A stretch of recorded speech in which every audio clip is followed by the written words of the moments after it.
afternoon, everybody. It is Dr. K here from the Eye Institute, and we have with us Dr. Adam Jorgensen, our glaucoma specialist. And I thought today, Adam, we could just chat a little bit about glaucoma, because last week I was talking with Dr. Abraham, and there's always something else that comes up when we're talking about cataract surgery, and it's either macular degeneration or dry eye, but another very popular one is glaucoma. Patients are concerned about glaucoma. They might have had a friend who had it, a family member who had it, maybe even lost vision, and so they're concerned. And so I wanted to talk a little bit with you, because you're our glaucoma specialist, about glaucoma. Tell me, what is your glaucoma for all the people out there who don't really know what it is? What is it? Let me adjust your So it's a disease that affects the optic nerve, and it's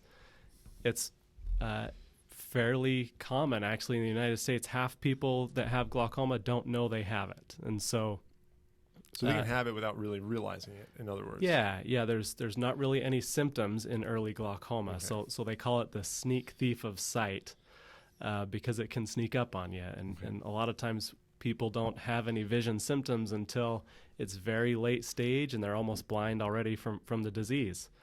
But it's a disease that makes the optic nerve slowly lose nerve cells and die. And as that happens, patients will lose vision. The tricky part is that they lose peripheral vision. So it might be... So not in the center Not in the center. No, it's when you're looking straight ahead, it might be way up here where you don't notice that it's missing. Your other eye is compensating for that and filling in that defect. And so it's not noticeable vision loss early on. But as it progresses, it tends to move towards the center of vision, and in the very late end stages of glaucoma, it takes that central vision away as well. So if it's progressed without being detected, you can lose your central vision, but you don't realize it right away because it starts in the periphery, and so that kind of almost like a tunnel effect. Yeah. Okay. Absolutely, and it's usually slowly progressive over many years. Okay. But any vision that you lose from glaucoma, we can't get back. So the goal is to catch it early on. Okay. And so, if someone has a family history, they want to start getting checked. Because that could mean that it runs in the family, so to speak. Absolutely. It runs in families. That's exactly right. So starting to get screened at age 40 or 50, getting checked at least every year or two. If you've got a family history. If you have a family history, then that's recommended. And what do they do? So if you're going and getting a screening for glaucoma, or you're going to see your eye doctor, your optometrist, whoever it might be, what are they looking for? Yeah, so the main thing, or one thing that they'll certainly check is your intraocular pressure. So there's pressure inside your eyeball. Okay. And having high pressure is a risk factor for glaucoma. So if you have high pressure, that could be related. It could be related. Okay. But there are a lot of people that don't have high pressure, or at least not when it's measured in the office, that have glaucoma. So you can't rely just on the eye pressure. There are some other tests that need to get done besides that. Okay. But one thing generally it'll be pictures of the nerve in the back of the eye, and measuring the thickness of the cornea, and some other types of testing. There's a lot of factors actually that go into determining glaucoma or detecting glaucoma. Right. Okay. But so we try to catch it as early as possible and start treatment so that it doesn't progress. Okay. And if we start treatment early on, often it won't progress and it'll never become visually debilitating. Okay, so you can kind of slow it down or stop it if it's detected. Right. Great. And that's the goal. And so we'll start either eye drops, or there's a laser treatment called SLT that's very safe, very gentle on the eye, but very effective for lowering eye pressure. Now they're using that as more of a first-line treatment. I've been reading about that recently, where for a long time drops were the initial treatment. Right. But now maybe there's a little shift or leaning towards using laser, or where? Yeah, there was a big study that came out just in the past few months called the LIGHT study. Okay. And it showed that SLT is just as safe and just as effective as eye drops, and that it tends to work better before eye drops have been started. Oh, I see. So it's more effective if you haven't been on eye drops first. Right. That's interesting. So that was good evidence that it's a really good first-line treatment for glaucoma. And, especially for people that have busy lives, don't think they can get drops in every day. Right. Or some people get side effects from eye drops. And so For people that drops don't work well for, that SLT can be a great option. And so what does the laser do? What do the drops and the laser do to prevent the glaucoma or help the glaucoma? Yeah, so all of this is working to lower eye pressure. Okay. And so, even in those patients where maybe their pressure isn't high, so to speak, still the goal is to lower the eye pressure. Okay. And we generally start by trying to lower it between 20 and 30%. And so those eye drops help lower the pressure inside the eye, either by increasing water leaving the eye or decreasing how much water is produced in the eye. Okay. And the laser does the same thing. I usually explain it to patients like it's cleaning out a filter inside the eye. And, that's... So the cleaner the filter is, the better fluid can flow out of the eye, the lower the eye pressure is. So exactly. Glaucoma is then, one of the factors is pressure. The pressure, if it's too high for that patient, damages the nerve. And then the treatments are aimed at lowering the pressure. Both drops and laser are kind of the initial treatments that patients might have. Exactly. And they're lowering the pressure so that the pressure doesn't damage the nerve. Right. And that's kind of the basics of glaucoma. Exactly. And I like that you mentioned pressure high for that person. Okay. Because people ask me a lot of times, what is a high pressure? Right. Is my pressure normal? I get that all the time. Yeah. So they want me to tell them, just based on one visit, one number, is this too high? And there's a lot that goes into that I can't, there's a different normal pressure for everybody.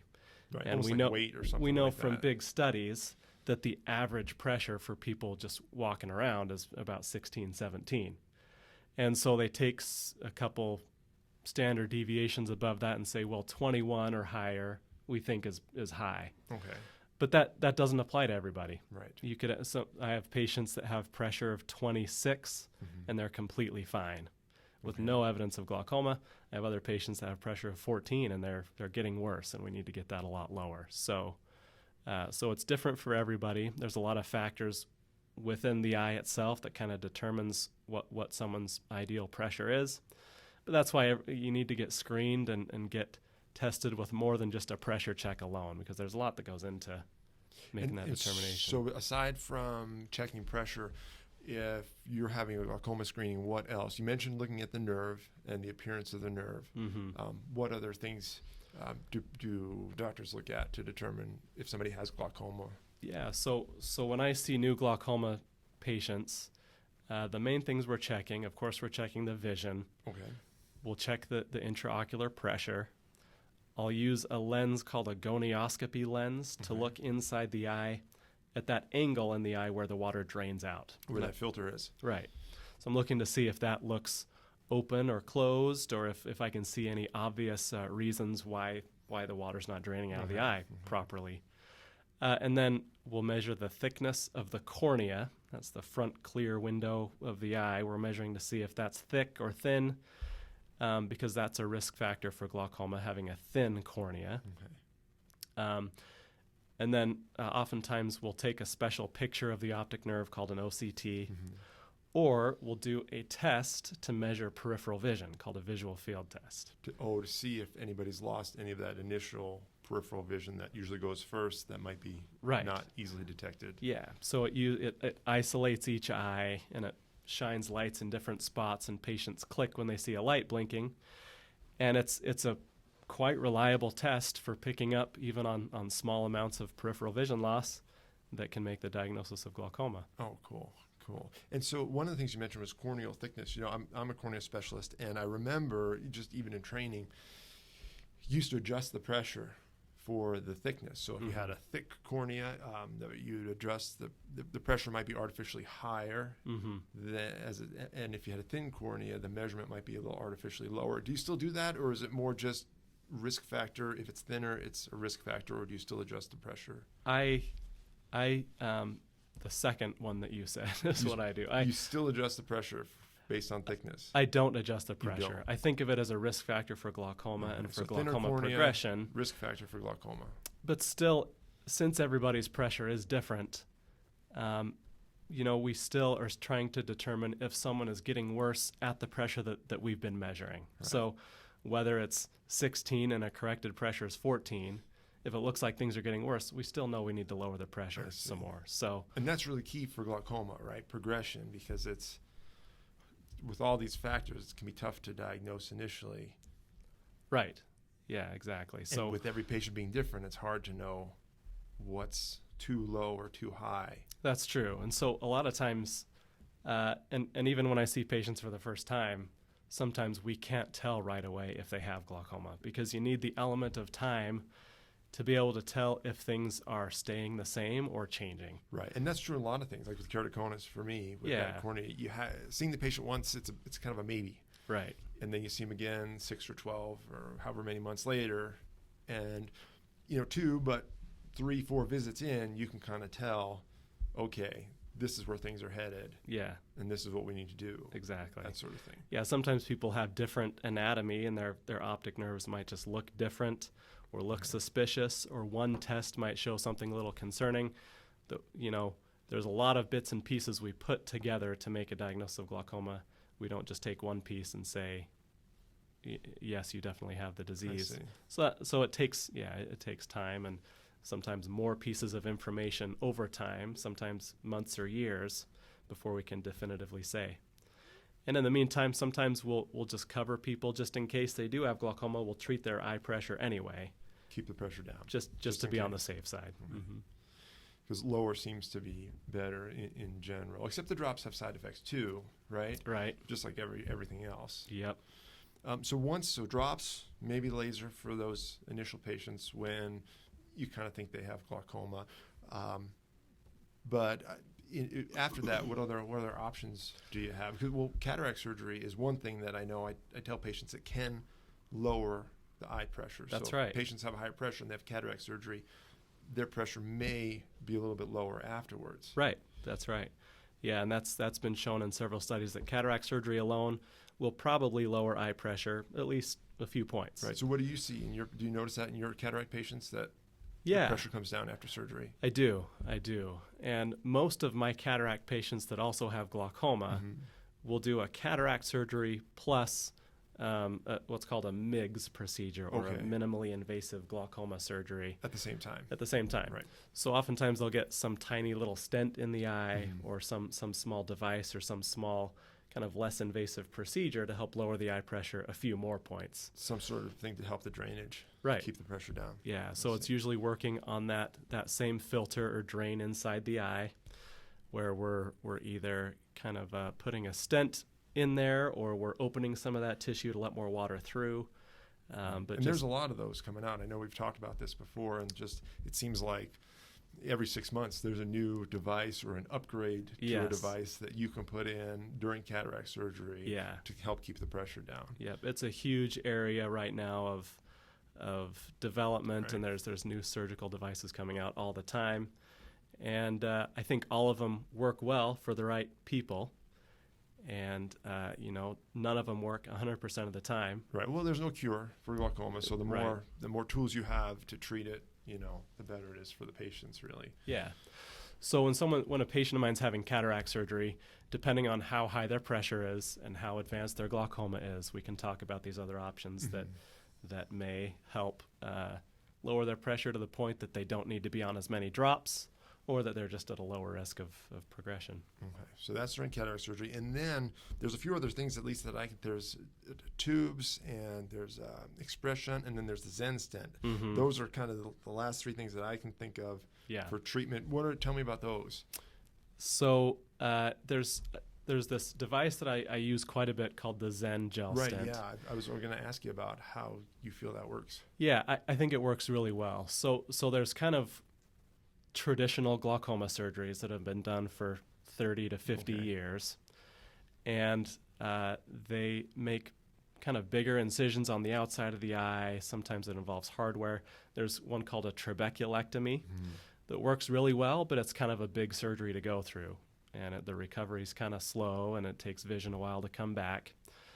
There's a tube shunt that's kind of it's a silicone tube that goes into the inside of the eye and drains to a plate outside the eye. And all these are aimed at, again, lowering all pressure. For lowering pressure. Okay. Yep, that's for glaucoma. unfortunately, that's all we've got. That's all we know what to do is to get the pressure down. There are very likely some other risk factors that someday down the road we'll be able to address to treat glaucoma besides lowering eye pressure.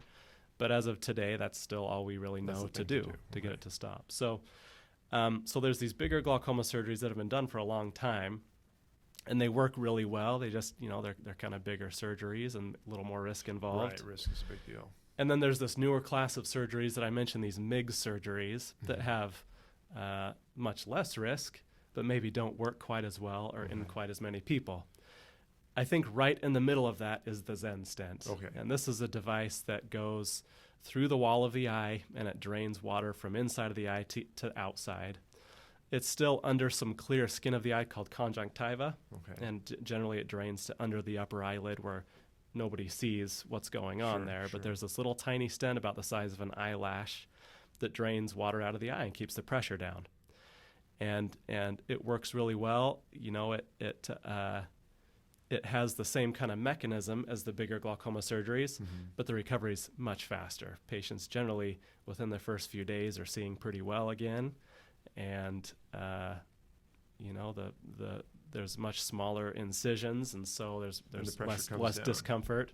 Pressure comes down nicely, and so that's been a great option.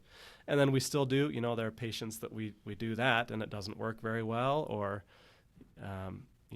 we still do plenty of the trabeculectomies and tube shunts too, because there's still a place for those. There's people with advanced glaucoma that nothing else works, and that's what we need to do, and they can work great. So it's finding the right option for the right patient, and maybe even trying a few different things. Oh, sure. Yeah. Work your way up to the bigger procedures. Yeah, I never tell patients when they're having glaucoma surgery that it's definitely the last thing they'll need, because we never know that. And we're always hopeful, and these surgeries tend to last a long time and have a high success rate, but they're not 100%. And so, I always warn patients, you might still need to be on drops. You might still need some more surgery down the road. It's a possibility. But generally, glaucoma surgery tends to be successful and work well. Yeah, and I like, especially with the Zen stent, and I think you're the only one doing that really in the area, is that, so if I see the patient for another surgery, if they've had a tube or a trab, then really there's a large area of the eye that I really have to avoid, because you don't want to disrupt the tube or the bleb or any of that. Right. And it's much nicer because patients with glaucoma potentially need other eye surgeries, whether it's a lens surgery or cataract surgery or corneal surgery or what have you. And the less disrupted the eye is and the tissue is with a previous surgery, especially a big glaucoma surgery, the easier it is for me to do my part. Typically, the better the recovery is for the patient, all that sort of stuff. Right. Yeah. So it's nice to have these other options. It's nice, and I'm certain there will be more options 3, 5, 10 years from now. Right. This market's just kind of exploding. Right, because that's another thing we talk about, even just the options for drops. There's so many more drop considerations available and new medication formulations that weren't even around 5 years ago. Absolutely.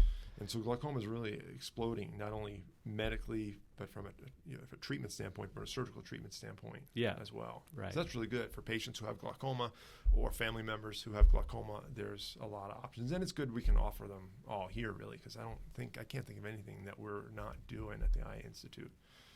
From a glaucoma standpoint. Yeah, any treatment that's available in the United States is available here. Right, and the other thing is too the iDose, which is a study, and now we're looking at putting medication inside the eye for treatment. Right, and that's still being researched. But again, it's nice to have it available for the patients. Yeah, and I think that's the future of glaucoma treatment, is instead of relying on patients to get drops in every day or multiple times per day, because the compliance which we is know doesn't happen a lot of the time. Right. We know that pushing 50% of the time, patients aren't getting the drops in every and that's time. true. And I do the same thing. If I'm taking medication, or It's hard. I don't get it. It's hard.